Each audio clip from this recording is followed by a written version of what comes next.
பாரதி காதலியே கண்ணம்மா கண்ணம்மா, தீராத காதல் நீயே செல்லம்மா செல்லம்மா, உன் மடியில் மயங்கி கிடந்து என் மனதை தொலைக்கிறேன், உன் வீரல்கள் பிடித்து நடந்து என் துயரம் துறக்கிறேன். கண்ணம்மா கண்ணம்மா, என் வாழின் அர்த்தம் நீ அம்மா. Hi friends, welcome to ஐஆர்கே family. எல்லோரும் எப்படி இருக்கீங்க? சாப்பிட்டீங்களா? நான் ரொம்ப நல்லா இருக்கேன். இன்றைக்கி நம்ம சேனலில் நீங்கள் என்ன வீடியோ பார்க்க போகிறீங்க அப்படின்னு பார்த்தீங்கன்னா, சாட்டர்டே ரொட்டீன் லாக் தான் பார்க்க போகிறீங்க. எனக்கும் பாபாவுக்கும் வேலை இல்லை அப்படின்னா நாங்கள் வந்து வீட்டில் எப்படி இருக்கோம், பாப்பா கூட எப்படி டைம் ஸ்பெண்ட் பண்ணுறோம் அப்படின்றத பற்றி தான் இந்த வீடியோவில் ஃபுல்லாக பார்க்க போகிறீங்க. இன்றைக்கி வந்து ஃபேஸில் ஒரு பயங்கர சந்தோஷம். அது ஏன் அப்படின்னு கேட்டிங்கன்னா, நம்ம வந்து 100 சப்ஸ்கிரைபர்ஸை ரீச் பண்ணிட்டோம். அந்த 100 சப்ஸ்கிரைபர்ஸ் வந்து சீக்கிரமாக 100Kவாக வரணும். அதுக்காக நான் ரொம்ப வெயிட் பண்ணுறேன். அதனால் நம்ம வீடியோவை இது வரைக்கும் யாராமல் பார்க்காம இருக்கீங்க அப்படின்னா ஐஆர்கே ஃபேமிலி 3.0 அப்படின்னு சர்ச் பண்ணிவிட்டு வீடியோஸ் ஃபுல்லாக பாருங்கள். மறக்காமல் சப்ஸ்கிரைப் பண்ணிக்கோங்க. பக்கத்தில் இருக்கிற பெல் ஐக்கானையும் கிளிக் பண்ணிக்கோங்க. அப்போ தான் நான் போடுற வீடியோஸ் உங்களுக்கு டெய்லி நோட்டிஃபிகேஷனில் வரும். லைக் பண்ணுங்கள், உங்கள் ஃப்ரெண்ட்ஸ் அண்ட் ஃபேமிலிக்கும் ஷேர் பண்ணுங்கள். இப்போ நம்ம வீடியோக்குள்ளே போயிடலாம். இன்றைக்கி வந்து பார்த்திங்கன்னா, பாபாவுக்கும் எனக்கும் வேலை கம்மியாக இருந்ததுனால ஒரு முக்கியமான விஷயமா வெளியில் போயிருந்தோம். போகும்போது நானும் பாபாவும் ஜாலியாக சிரித்து பேசிக்கிட்டு இருந்தோம். ஏன்னு பார்த்திங்கன்னா, நாங்கள் போயிட்டுருக்கிற வழி பார்த்திங்கன்னா புழுவுப்பட்டி அம்மன் நகர். நாங்கள் மேரேஜ் ஆகி 10 வருஷத்துக்கு முன்னாடி வந்து ஃபஸ்ட்டு அங்கே தான் குடியிருந்தோம். அப்போ அந்த ஏரியா வந்து இப்போ ரொம்ப மாறி இருந்துச்சு. இப்போ வந்து நம்ம வேறு ஏரியாவில் இருக்கிறதுனால ரொம்ப வருஷம் கழித்து அந்த வழியில் போய்கிட்டு இருந்தோம். அப்போ வந்து நாங்கள் ஒரு சில நேரம் வேலை தேடும்போது பார்த்திங்கன்னா 10 வருஷத்துக்கு முன்னாடி கால்நடையாக வேலை தேடி போய்கிட்டு இருந்தோம். இப்போ பார்த்திங்கன்னா அந்த ஏரியாவே டோட்டலாக மாறி இருந்துச்சு. அதை பார்த்து ரொம்ப ஹாப்பியாக இருந்துச்சு. அந்த வழியில் நாங்கள் நடக்காத வழியே இல்லை. அது மட்டும் இல்லாமல் 10 வருஷத்துக்கு முன்னாடி இருந்த பேக்கரி வந்து ரொம்ப பெருசாக டெவலப் ஆகிருந்துச்சு. சரி, நம்ம ஞாபகமாக ஒரு டீ குடிச்சிட்டு போயிடலாம் அப்படின்றதுக்காக நானும் பாப்பாவும் பாபாவும் 3 பேரும் போயிட்டு அங்கே கேக்கு பாப்பாவுக்கு வாங்கி கொடுத்துட்டு நான் ஒரு டீ சாப்பிட்டுட்டு பாபா ஒரு பப்ஸு சாப்பிட்டுட்டு ஜாலியாக என்ஜாய் பண்ணிட்டு வந்தோம். அந்த வழியில் போக வீட்டுக்கும் பார்த்திங்கன்னா நிறைய ஞாபகங்கள் வந்துச்சு. ஏன்னா 10 வருஷத்துக்கு முன்னாடி இருந்த ஏரியா டோட்டலாக மாறி இருந்துச்சு. இனியா குட்டி school 4th standard leadership competition star badge booklet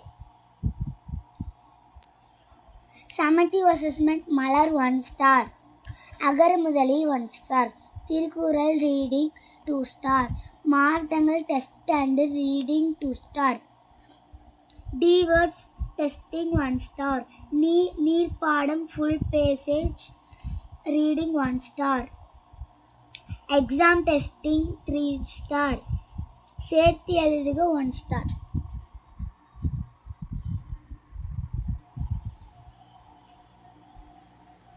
அப்புறம் வந்து பார்த்திங்கன்னா வீட்டில் நைட்டு வந்து சாப்பாடு வச்சுட்டு பழைய சாப்பாடு கொஞ்சம் மீந்திருந்துச்சு. அதை தயிர் மாட்டி கரைச்சி வச்சுட்டேன். அதுக்கப்புறம் பார்த்திங்கன்னா பருப்பு வந்து அடுத்த நாள் காலையில் செய்கிறதுக்காக ஊற வச்சுட்டேன் நைட்டே. அப்புறம் வரக்காப்பி போட்டது கொஞ்சமாக இருந்துச்சு. ரசம் காலையில் வச்சது அப்படியே கொஞ்சம் இருந்துச்சு. பாப்பாவுக்கு வந்து ஹோம்ஒர்க்கெல்லாம் சொல்லி கொடுத்துட்டு இன்றைக்கி வந்து பாப்பா வந்து ரொம்ப என்ஜாய் பண்ணா ஸ்கூலில். ஏன்னா அவளுக்கு நிறைய ஸ்டார் வாங்கியிருக்கிறதெல்லாம் புக்லெட் மாதிரி பண்ணி கொடுக்க சொல்லியிருந்தாங்க. அதெல்லாம் பண்ணி கொடுத்துட்டு வீட்டில் எல்லா வேலையும் முடிச்சிட்டேன்.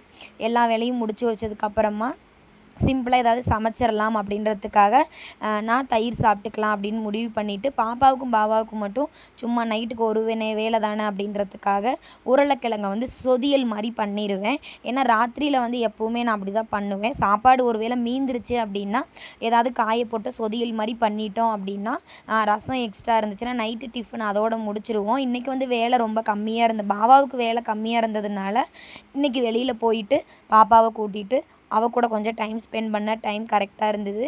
ஏன்னா எப்போயாவது வேலை இல்லை அப்படின்னா தான் வெளியில் போவோம் நாங்கள். அப்படி இல்லைன்னா சண்டே வந்து எங்கேயாவது வெளியில் போவோம். சந்தைக்கு போகிறதுக்கே டைம் சரியாக இருக்கும். அதுக்கப்புறம் அப்படி இல்லைன்னா அக்கா வீட்டுக்கு போனோன்னா அக்கா கூட வந்து நானும் பாப்பாவும் சந்தைக்கு போயிட்டு காய்கறிங்கள்லாம் வாங்கிட்டு வீட்டுக்கு வரத்துக்கு டைம் ஆயிரும். பாபா வீட்டில் இருக்காங்க, அவங்களுக்கு ஞாயிற்றுக்கிழமை வேலை இல்லை அப்படின்ற பட்சத்தில் எங்கேயாவது வெளியில் போயிட்டு வருவோம் நாங்கள். இடநாளில் வேலை இல்லைனாலும் அப்படி தான் ஃப்ரெண்ட்ஸ். நீங்கள் யாராவது திருப்பூரில் இருக்கீங்க, உங்களுக்கெல்லாம் வேலை இல்லைன்னா நீங்கள் வீட்டில் டைம் எப்படி ஸ்பெண்ட் பண்ணுவீங்க அப்படின்றத கண்டிப்பாக கமெண்டில் சொல்லுங்கள். எனக்கு வந்து வேலையே இல்லைனாலும் இருந்தாலும் வீட்டில் வந்து வேலை சரியாக இருக்கும் ஃப்ரெண்ட்ஸ். வீட்டு வேலையே வந்து கரெக்டாக இருக்கும்.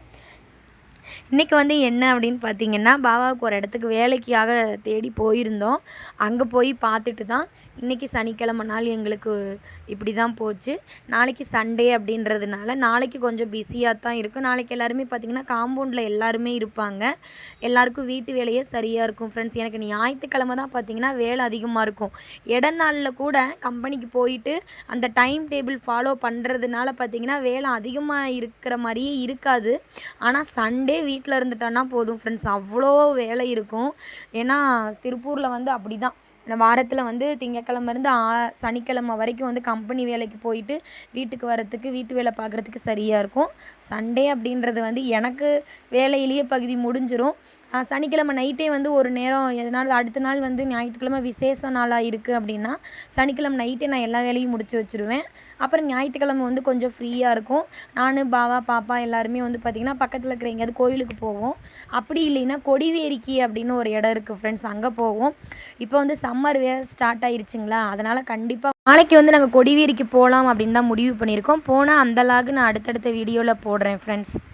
ஓகே ஃப்ரெண்ட்ஸ், இந்த வீடியோ நீங்கள் ஃபுல்லாக பார்த்து என்ஜாய் பண்ணியிருப்பீங்க அப்படின்னு நான் நினைக்கிறேன். நீங்கள் வந்து வீட்டில் வேலை இல்லாமல் இருந்தீங்கன்னா உங்களுக்கு அந்த நாள் எப்படி போகும், நீங்கள் எப்படி அந்த டைமை வந்து அழகாக ஸ்பெண்ட் பண்ணுவீங்க அப்படின்றத கமெண்டில் கண்டிப்பாக சொல்லுங்கள். அடுத்தடுத்து என்ன வீடியோ போடுறது அப்படின்றதையும் கமெண்டில் சொல்லுங்கள்.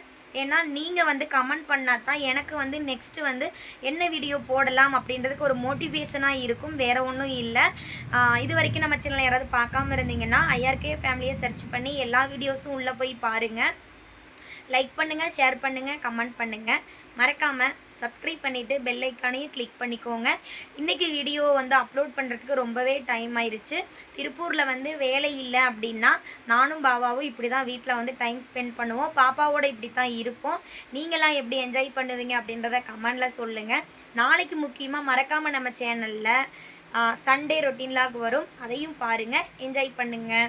Thank you so much. பாய். எல்லாருக்கும் குட் நைட்.